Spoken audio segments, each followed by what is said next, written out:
بسم اللہ الرحمن الرحیم۔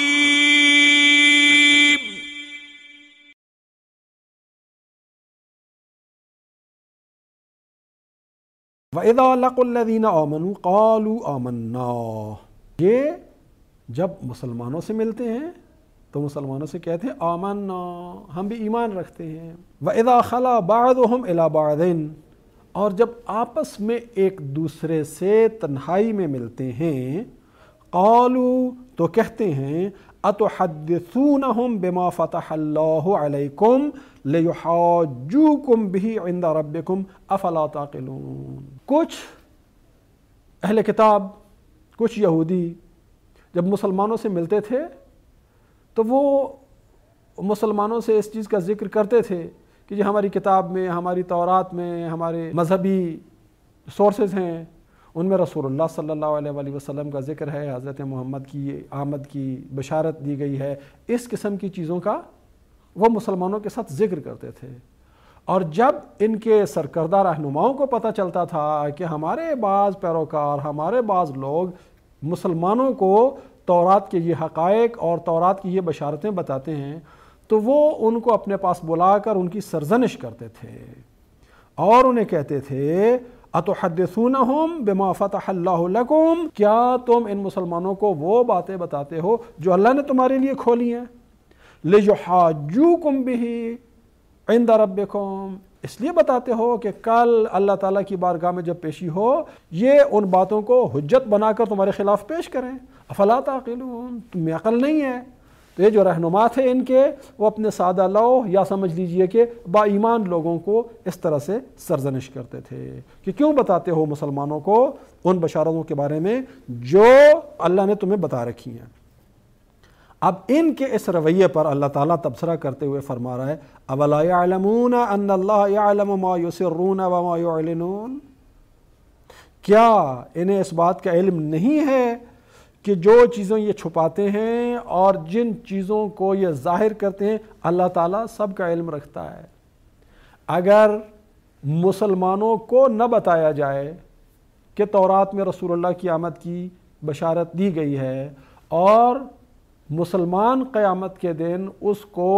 اللہ کی بارگاہ میں ان کے خلاف حجت کے طور پہ پیش نہ کریں، تو کیا ویسے اللہ تعالیٰ کے علم میں یہ بات نہیں ہے؟ کیا خود اللہ تعالیٰ تورات کی ان بشارتوں کی بنیاد پر اہل کتاب کے خلاف حجت قائم نہیں کرے گا؟ کیا تورات میں بیان شدہ بشارات محمدیہ کی بنیاد پر اللہ تعالیٰ اہل کتاب کا، یہودیوں کا قیامت کے دن محاکمہ نہیں کرے گا؟ تو اس چیز کی طرف ان کو متوجہ کیا جا رہا ہے کہ تم مسلمانوں کو یہ باتیں بتاؤ یا نہ بتاؤ،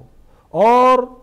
یہ باتیں مسلمانوں کے علم میں آئیں یا نہ آئیں، اللہ کے علم میں ہر بات ہے، خواہ تم اسے پوشیدہ رکھو خواہ تم اسے ظاہر کرو۔ اب یہ جو تعلیمات ہیں یہ صرف یہودیوں کے لیے نہیں ہیں، ہمیں یہ بات اچھی طرح سے سمجھ لینی چاہیے کہ یہودیوں کے جس طرز عمل کی اللہ تعالیٰ مذمت کر رہا ہے اور اس پر ان کی سرزنش کر رہا ہے، یہ صرف یہودیوں کے لیے نہیں ہے، یہ مسلمانوں کے لیے بھی ہے۔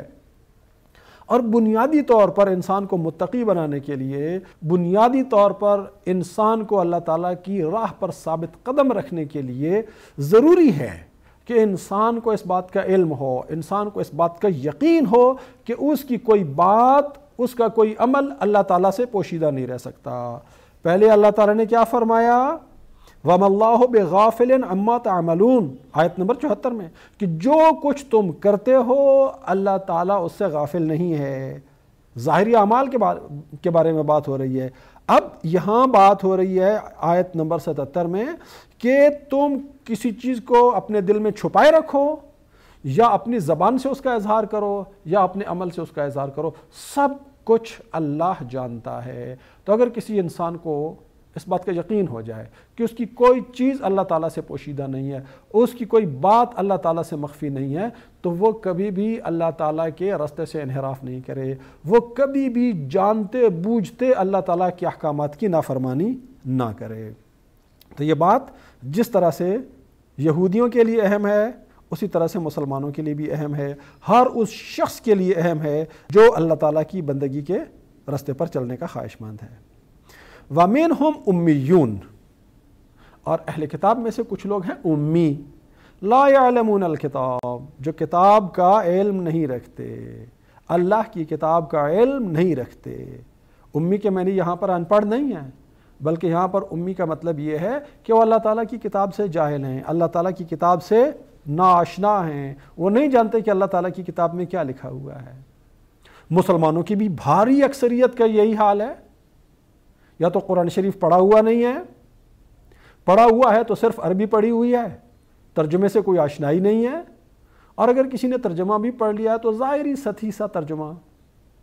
حقیقت میں انہیں معلوم نہیں ہے کہ اللہ کی کتاب ان کے لیے کیا تعلیمات لے کے آئی ہے، انہیں معلوم نہیں ہے کہ اللہ کی کتاب میں ان کے لیے کیا ہدایات بیان کی گئی ہیں، انہیں معلوم نہیں ہے کہ اللہ تعالیٰ کی کتاب میں، قرآن میں ان کے لیے کیا احکامات بیان کیے گئے ہیں۔ تو جو شخص قرآن کو نہیں جانتا وہ بھی امیین کے زمرے میں واقع ہوتا ہے اس آیت کی روشنی میں۔ وَمِنْهُمْ أُمِّيُّونَ لَا يَعْلَمُونَ الْكِتَابَ إِلَّا أَمَانِيَّ، اپنے کچھ خیالات انہوں نے بنائے ہوئے ہیں، اپنے خود ساختہ کچھ نظریات ہیں ان کے جن کی کوئی یقینی بنیاد بھی نہیں ہے۔ امانی جمع ہے امنیہ کی، امنیہ کہتے ہیں آرزو کو، امنیہ کہتے ہیں ناپختہ خیالات کو۔